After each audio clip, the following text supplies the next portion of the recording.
Hello दोस्तों, कैसे हो? उम्मीद करता हूँ बहुत बढ़िया होंगे। तो आइए फिर आगे शुरू करते हैं हम लोग वीडियो को। तो आज मैं आपके लिए लेकर आया हूँ टॉपिक समास, जो हम पढ़ेंगे। लास्ट वीडियो में हमने क्या पढ़ा था? उपसर्ग और प्रत्यय हमारा संपूर्ण हो गया था, वो हमने कंप्लीट कर लिया था। तो आज हम पढ़ेंगे समास के बारे में कि समास क्या होता है, समास के भेद कितने हैं, समास के प्रकार कितने हैं, या समास के और किस काम के लिए हम समास को पढ़ते हैं। ठीक है, तो शुरू करते हैं समास को।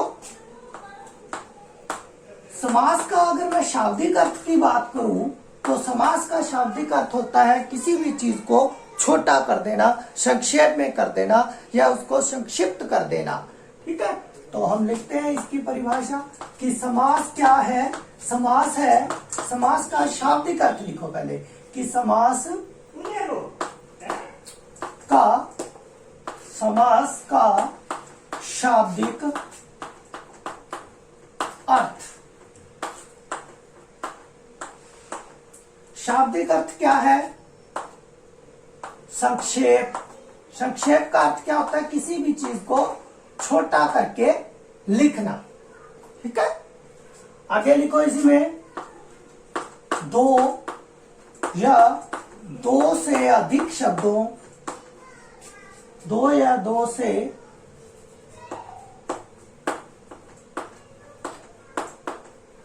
अधिक शब्दों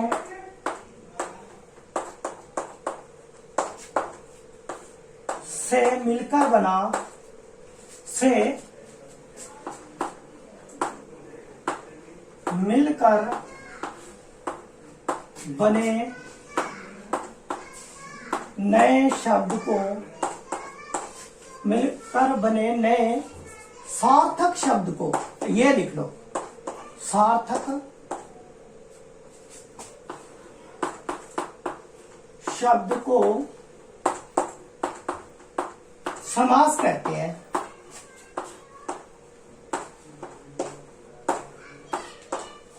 इतनी बात स्पष्ट है। तो अब हमें पता चला कि दो या दो से अधिक शब्दों का जब उनका एक सार्थक शब्द मिलेगा, मिलाकर उनको, तो उसको हम क्या बोलेंगे? समास बोलेंगे। अब मिलाएंगे किसको और तोड़ेंगे किसको?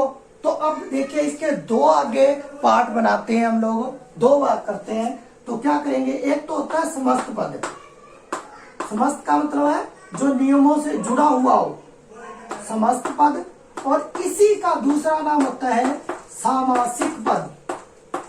ठीक है, दूसरा नाम क्या है इसका? सामासिक पद। अब ये सामासिक पद होते क्या है? समस्त पद या सामासिक पद एक ही होते हैं, दोनों के दो नाम कह सकते हो आप, होते एक ही है। तो अब इनको हम कहेंगे क्या, ये बनेंगे कैसे? तो मैं इसको थोड़ा लिखो, नोट करते जाओ साथ के साथ, ताकि आपको दिक्कत ना आए। कि समास लिखो, समास के नियमों, समास के नियमों से बने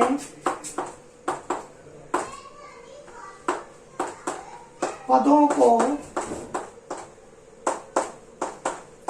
समस्त पद कहते हैं। ठीक है, बात समझ में आई? क्या कहते हैं?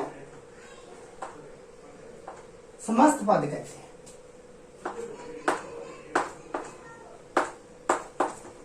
कहते हैं, यानी जैसे मैंने एक शब्द लिखा कि राजा का कुमार। क्या? राजा का कुमार, तीन शब्द, और मैंने एक शब्द में उसको बनाया, क्या बना दिया? राजकुमार। समझ आई? इसी तरह इसका दूसरा पद जो होगा वो होगा समास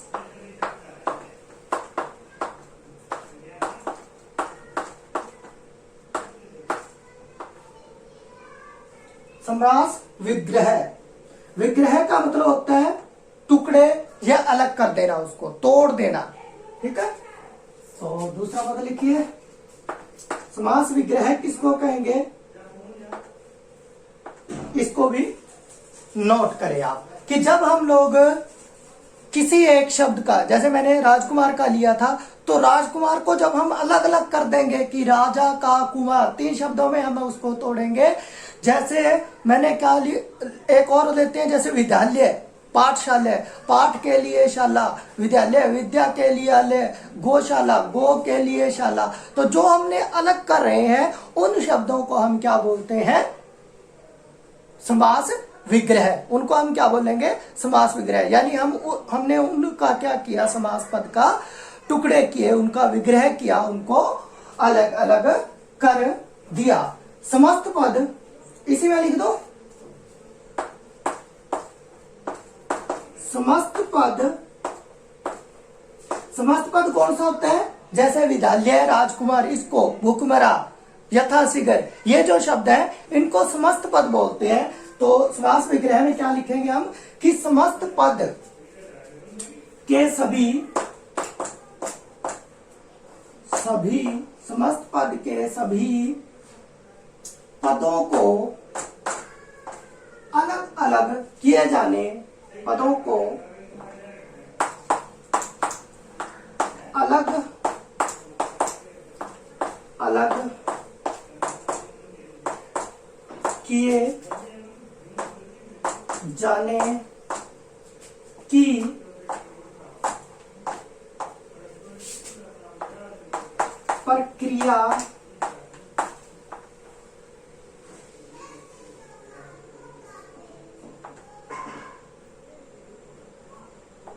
प्रक्रिया को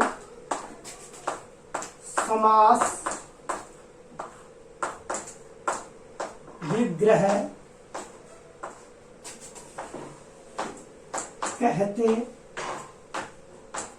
हैं। इतनी बात समझ में आई? किसको? कि समस्त पद के सभी पदों को अलग अलग। तो ये हमारा हो गया है समास विग्रह। तो आप एक बार इसका स्क्रीनशॉट ले लीजिए। हो गया? तो मैं अब इसको कर देता हूं रब।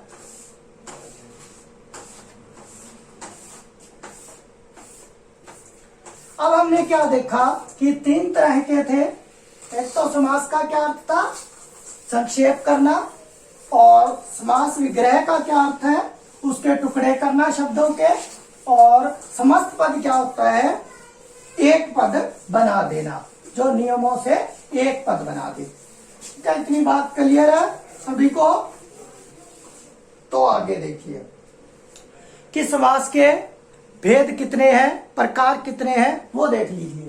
अब समास जो है वो मूलतः जो थे वो 4 तरह के माने जाते हैं। ठीक है? पहला है अव्ययी भाव समास। दूसरा है तत्पुरुष समास। ठीक है? और तीसरा है द्वंद्व समास। और अंतिम है बहु व्रीहि समास। जो संस्कृत से हिंदी में आए थे वो ये 4 ही समास थे। ठीक है? तो इसको हमने क्या माना? इसका होता है प्रथम या पूर्व पद प्रधान। अच्छे से ध्यान से समझ लेना इसको। ठीक है? इसमें क्या होगा? दूसरा पद प्रधान, और इसमें कोई पद प्रधान नहीं। पद प्रधान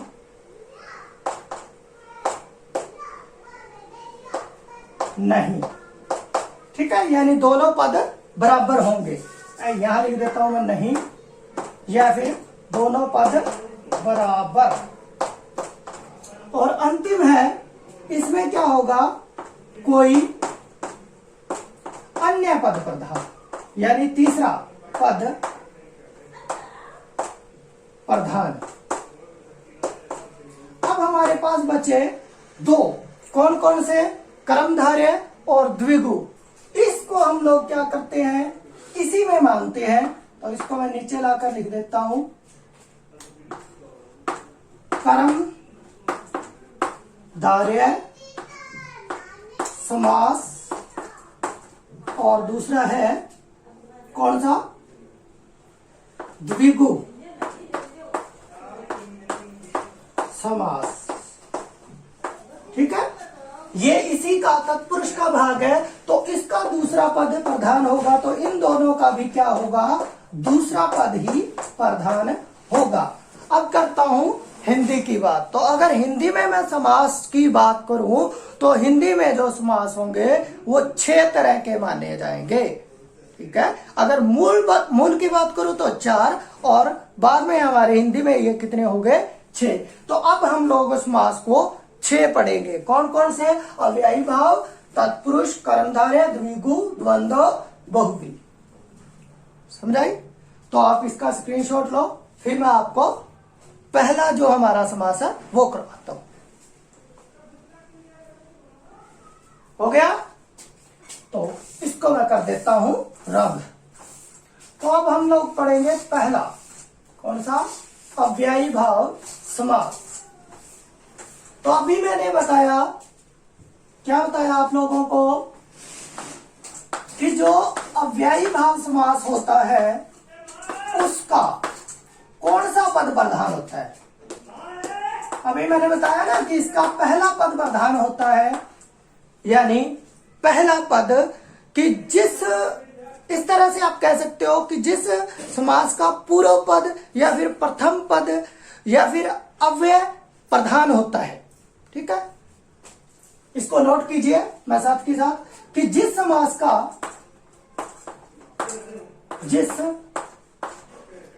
समास का पहला पद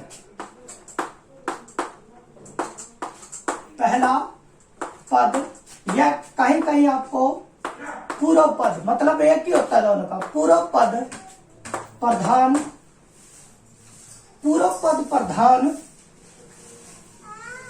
एक मिनट थोड़ा सा ऐसे लिखो, अव्यय, या तो वो अव्यय होगा तथा प्रधान हो, अव्यय तथा प्रधान हो, उसे अव्ययी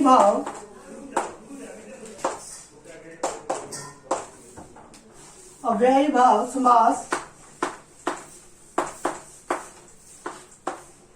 कहते हैं। इतनी बात समझ में आई? अव्यय क्या होते हैं, जिनका अपना कोई अस्तित्व नहीं होता, वो किसी के साथ लगते हैं, या तो अव्यय हो या उपसर्ग हमारे जितने भी होते हैं। जैसे मैं लिखता हूं यहां ए, ठीक है, आ से हम क्या बना सकते हैं, समस्त पद क्या बना सकते हैं, और विग्रह पद क्या बना सकते हैं। ठीक है, तो इसका विग्रह पद क्या होगा, पहले तो मैं लिखता हूं इसका समस्त पद, यहां पर लिख देता हूं, जैसे मैंने लिखा यहां समस्त पद, और इधर लिख देते हैं हम विग्रह पद। ठीक है, तो अब मैंने यहां पर लिखा आ, तो आ से कोई शब्द बनाएंगे, जैसे मैंने लिखा आ मरण, आ मरण। अब इसका विग्रह क्या होगा, मरण तक, आ जीवन का क्या हो जाएगा, जीवन भर। इसी तरह मैंने लिखा प्रति, तो यहां पर हो जाएगा प्रतिदिन, और इसका विग्रह क्या हो जाएगा, प्रत्येक दिन। समझ आई मेरी बात? प्रतिदिन का मतलब क्या हो जाएगा? प्रतिदिन। ठीक है, यानी प्रत्येक दिन। इसमें क्या लगाया मैंने? उपसर्ग लगा दिया। समझ आई मेरी बात? जैसे मैं लगाता हूं भर, तो इसका क्या बनाएंगे हम? जैसे मैं लगा देता हूं भर पेट। ठीक है, पेट भरकर। समझाई मेरी बात? ये मेरे विग्रह हुए, ये मेरे समस्त पद हुए। चलो आगे और करवाते हैं। इसका स्क्रीनशॉट लो। हो गया? अब देखो कुछ और करवाता हूं मैं आपको, जिससे कि आपको ये चीज अच्छे से समझ आ जाए। कई बार हमने क्या देखा है कि एक जैसे ही पुनरावृत्ति होती है, इसमें एक जैसे ही शब्द हमारे को दे दिए जाते हैं, और वो भी क्या होते हैं? वो भी होंगे अव्ययी भाव समास। कैसे? जैसे मैंने लिखा हाथों हाथ। ठीक है, अब हाथों हाथ का क्या विग्रह होगा? हाथ हाथ में, हाथ हाथ में। इसी तरह मैं लिखता बातों बात, बातों बात। तो इसका विग्रह क्या होता है? बात बात में, बात बात में। समझाई? इसी तरह मैं लिखता रातों रात, रातों रात। तो क्या आ जाता? रात रात में। समझ आई? समझ आई मेरी बात? तो और भी, जैसे मैं और बनाता हूं कुछ शब्द। जैसे मैंने लिखा यथा। यथा क्या है? उपसर्ग है। यथाशक्ति। ठीक है, क्या आ जाएगा? शक्ति के अनुसार। ठीक है, इसी तरह मैं लिखता हूं यथा साध्य। यथा साध्य। तो इसका क्या आ जाएगा? साध्य के अनुसार। ठीक है, हो जाएगा। इसी तरह मैं लिखता हूं यथा संभव। एक और लिख लो, चलो। यथा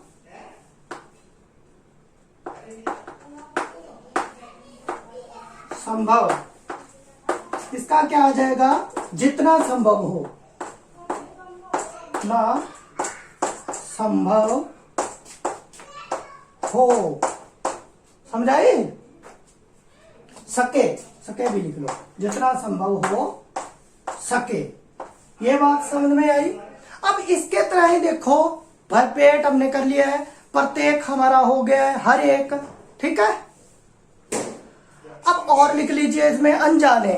ठीक है,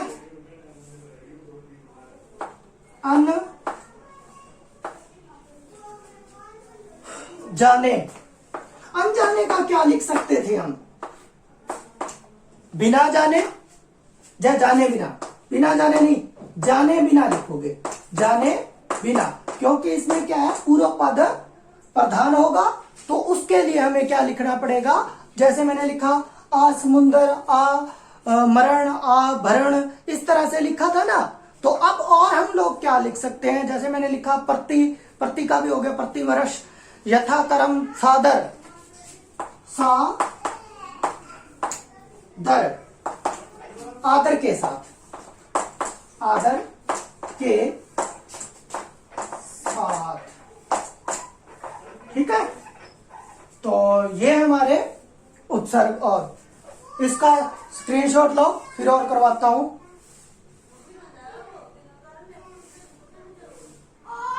हो गया? चलो, अब इसके बाद में लिखो, बस 2-4 और लिख लो।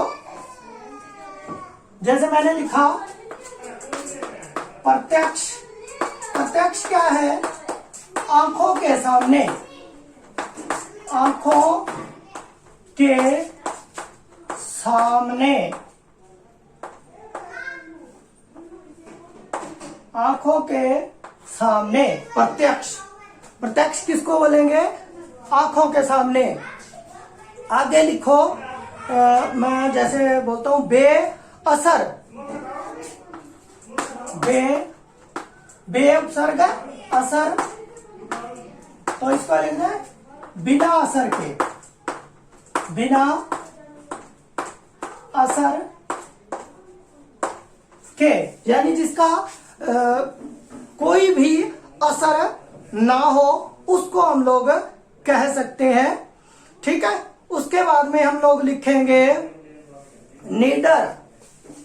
नी भी तो एक बार उपसर्ग है, तो नीडर से क्या आ जाएगा? बिना डर के, जिसको कोई भी डर ना हो उसको हम क्या बोल देंगे? नीडर। ठीक है, उसको हम क्या बोल देंगे? नीडर। जैसे एकाएक, ठीक है, एकाएक हो गया, एकाएक अचानक से, चलो लिख ही लो, एकाएक भी लिख ही लो। एकाएक, एकाएक का क्या अर्थ है? अचानक से, अगर कुछ भी होता है एकदम से तो उसको बोलेंगे एकाएक, अचानक। ठीक है, इतनी बात समझ में आई। अचानक के बाद में और हम लोग क्या लिख सकते हैं? अनुकरम, कर्म, अनुकरम लिख सकते हैं। ठीक है, तो और मेरे हिसाब से इतने उदाहरण आपको काफी रहेंगे। भरसक लिख लो, चलो लास्ट, भरसक। भरसक का अर्थ होता है, अगर मैं इसके अर्थ की बात करूं तो भरसक का अर्थ होता है पूरी शक्ति से भरा हुआ, पूरी शक्ति